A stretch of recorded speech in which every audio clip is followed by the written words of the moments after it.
रवि लामिछानेज्यू अब जीवी राईलाई पनि गंगामा नुहाइदिएर पवित्र नै बनाइदिने हुनुभयो होइन त। रवि लामिछानेलाई भगवानै बनाएर पूजा गर्नेहरू अन्धभक्तहरू ल मलाई गाली गर्न सुरु गर, तर मैले यो जे भनिरहेको छु मजाले सुन, किनभने अन्धभक्त भएर कसैको पनि पछाडि लाग्नुपर्ने दिन अब चाहिँ गयो।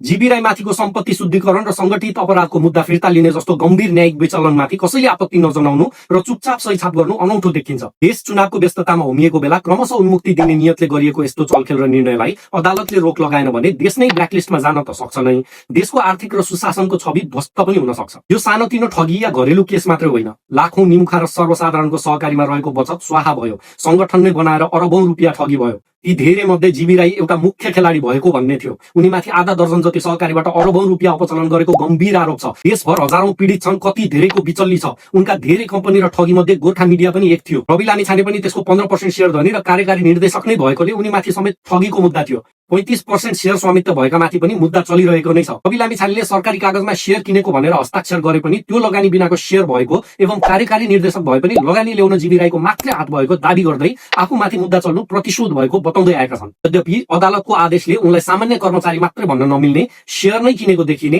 गोर्खा मिडियामा निर्देशक बन्नु अघि नै कारोबारमा संलग्न भएको देखिएको र उनको नाममा ऋण जारी भएको देखिने जस्ता प्रमाण पेश गर्दै निर्दोष मान्न नसकिने उल्लेख गरिएको छ। तैपनि उहाँलाई शंकाको सुविधा दिँदै सम्पत्ति शुद्धिकरण र संगठित अपराधको मुद्दा फिर्ता गर्ने निर्णयबारे केही बोलिएन। उहाँले दिगो बराबर नै धरौटी पेश गरेको र मुख्य दोषी जीवीमाथि मुद्दा कायम नै रहेकोले पीडितले राहत पाउने सम्भावना बाँकी नै थियो। तर बिस्तारै जीवी राई र सम्पूर्ण टिमकै मुद्दा समेत फिर्ता हुने भएपछि नबोल्नु पनि एउटा अपराध नै हुने देखियो। जीवी राईले एक्लै आधा दर्जन सहकारी ठग्न सक्ने भन्ने हुँदैन। यस्तो ठगी अनेकौं कम्पनी खडा गरेर र संगठन नै बनाएर गर्ने गरिन्छ। त्यत्रो अरबौं पैसा एउटै खातामा पनि बसेको छैन, अनेक रूपमा शुद्ध बनेर घुमेर धेरैको खातामा पुगिसकेको छ। ठगीको मुद्दाले मात्रै यो पैसा असुल गर्न सकिन्न। जीवी राईको खातामा त्यो सबै रकम भएको भए पनि एउटा ठगीको मुद्दा काफी हुन्थ्यो। उनीसँगै त्यस्तो अपराधिक काण्डमा संलग्न सबैलाई कारबाहीको दायरामा ल्याउन संगठित अपराधको मुद्दा जरुरी थियो। कम्पनीमा पेस्की या अन्य कारोबारको शीर्षकमा सयौं अन्य खातामा पुगेको रकमलाई समेत कब्जा गरेर पीडितलाई फिर्ता गर्न सम्पत्ति शुद्धिकरणको मुद्दा जरुरी थियो। यी दुई मुद्दा फिर्ता हुने हो भने ठगीको मुद्दामा उनीसँग जे जति बाँकी छ त्यति मात्रै असुल हुनेछ। दामासाईले त्यो बाँडिनेछ।